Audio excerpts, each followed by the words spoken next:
नमस्कार मंडळी, आज मी सकाळच्या जेवणाला बनवलेत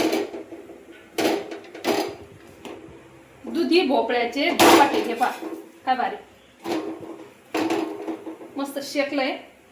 आणि याच्या संग आज काही दही नाहीये, त्याच्यामुळं ना त्या दिवशी लोणचं बनवलेलं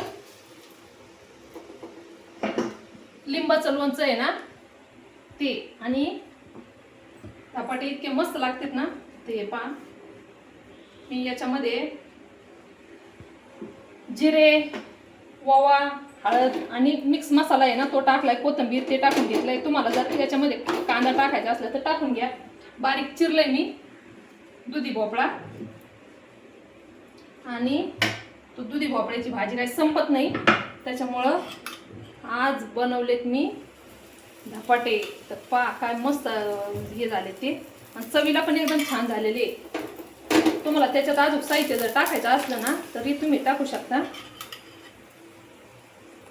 हे पहा आत्ताच माझा दादा आलाय, रगेल दादा माझा, आणि आला का लगेच आळस घेऊन झोपतो त्या पलंगावर.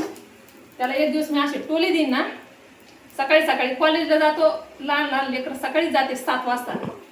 ह्यो याला सकाळचं कॉलेज राहतं, तिथून आला का असा आळस घेऊन पडतो का बस, असं वाटतंय की ते आताच झोपेतून उठलेला आहे. तर त्याला लागली भूक. हे पहा मी पीठ मळलं, त्याला म्हणलं जेवण करून घे. तर थोडंसंच मळलेलं आहे मी पीठ, जास्त नाही मळलं, कारण की खायला काही 2 जणच आहेत, त्याच्यामुळं. पहिले मी पण मेथीचे, मुळा, ते बटाट्याचे ते बनवायचे पराठे, तर माझ्या बाईला आवडायचे ते. आता ती नाही, त्याच्यामुळं लय दिवसाच्या नंतर बनवलेत मी. माझा दादा रात्री पण काही जेवला नाही, शिरा बनवला होता तेवढाच खाल्लेला आहे. हे पहा मस्त तेल बिल टाकून हे जळालं जरा माझ्याकडून, पण असेच भाजलेले जरा चांगले लागत आहेत खरपूस. तर याच्या संग दही जर असतं ना तर भारी लागलं असतं, पण आता दही नाहीये आणि दह्याची काही गरज नाही. लिंबाचं लोणचं इतकं चविष्ट झालेलं आहे ना का बस.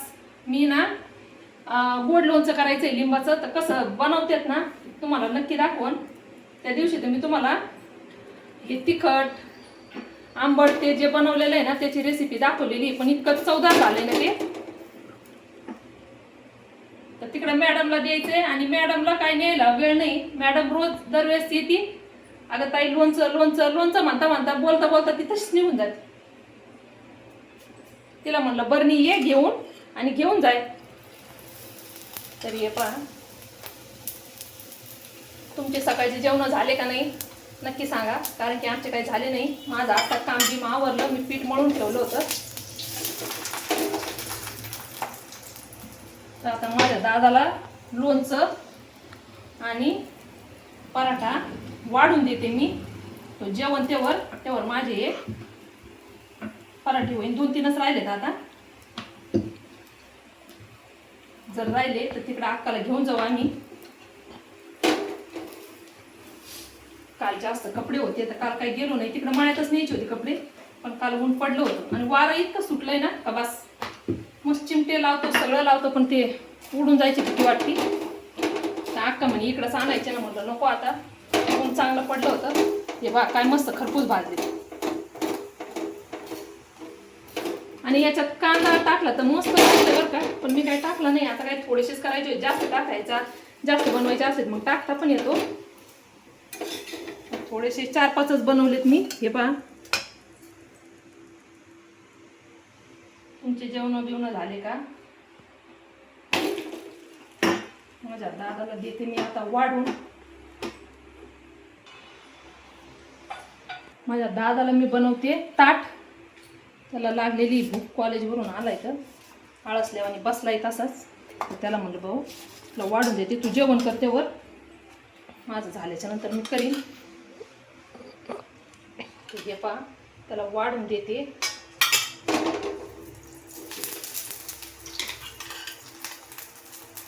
पावसाळ्यामध्ये काही काही बनवून खायला भारी वाटत आहे. दादाला तर लय भाजी भाकर पोचती नाड्याला. काय करता आता. हे पहा मी लोणचं काढते थोडंसं. एवढं भरलेलं होतं, इतकी बरणी भरलेली होती ती. तर ते असं हे झालं ना, मुरलं ना, तर ते परतळाला गेले. आणि मला वाटतं 1 ते 1.5 किलो लिंबू होते ते, पण ते लयच हे झालंय. लिंबू आणायचे अजून आणि बनवायचं आहे ते. तर आता मॅडमनी लिंबू आणून ठेवलेले आहे तिकडे अक्काकडं. ते पहा मॅडमनी लिंबू आणून ठेवलेले. तर हे पहा इतकं मस्त मुरलंय ना. बस ना एकच. तर हे बघा काय मस्त लोणचं झालेलं आहे. आणि दादाला माझ्या देते मी एकच लोणच्याची फोड देते त्याला, कारण की त्याला जर ते संपलं नाही ना तो वाया जातं. लय मुरलंय मस्त. तर तुम्ही तिखट आणि आंबट मस्त लागतं. पण गोड लोणचं ना तिखट आंबट हे पण लय छान लागते. मी करेन ना तर तेव्हा तुम्हाला नक्की दाखवन. तर या जेवण करायला. हे पहा माझ्या दादाचं ताट. तर भेटूया आपण पुढच्या ब्लॉगमध्ये. धन्यवाद.